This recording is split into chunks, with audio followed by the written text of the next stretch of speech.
Well, the day is here for the much anticipated NVIDIA earnings for the second quarter of this year. This is your regular segment of Markets with Megan. It is Wednesday, August 28th. And why in the world are we focusing on one individual company?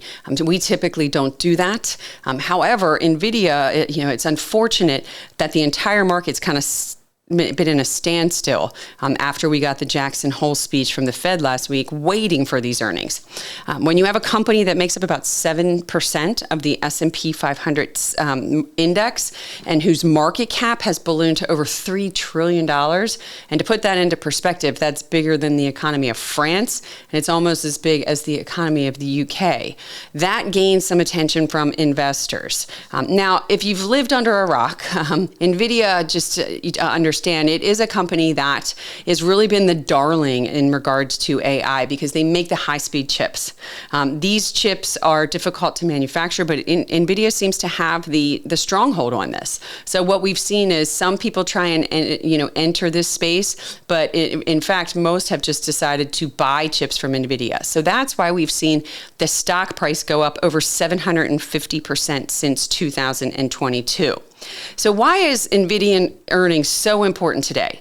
Well, technology, rising so much and making up so much of the S&P 500 return from 2020, the end of 22 to 23, and even the beginning of this year, it's really started to lose momentum. If you just look since the end of the second quarter, the NASDAQ is underperforming the S&P 500 equal weight index by almost 6%. So we're starting to see some broadening out away from these technology names because they've rallied so much. Now, this euphoria in AI has also started to wear off, and people are starting to say, whoa, there's these elevated multiples.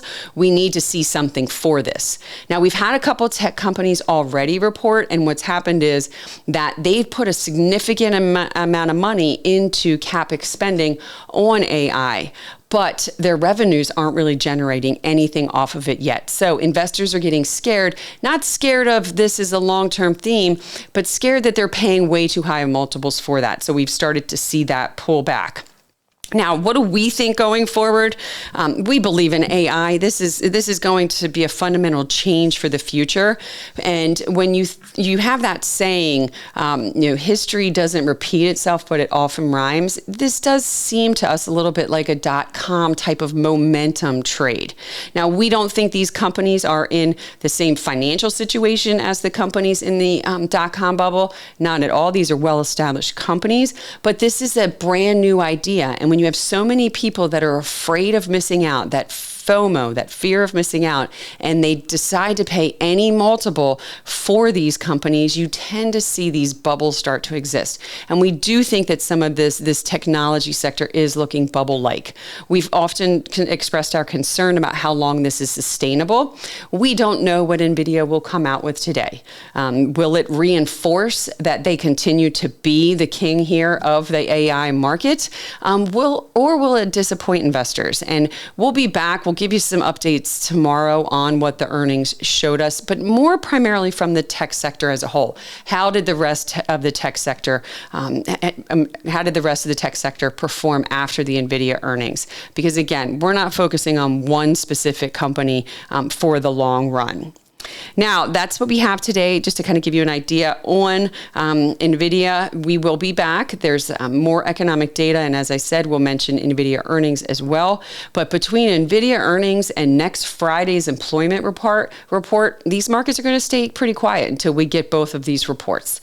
The NVIDIA is going to either, confirm or deny this continued reach towards record high for equities, and the employment report will let us know how much the Fed can cut rates in September. That's all we have. Again, if you like this podcast, please hit the like button, subscribe, that alarm bell that's there as well. And if you'd like to see historical episodes of Markets with Megan, please reach out to the marketswithmegan.fm. Thank you.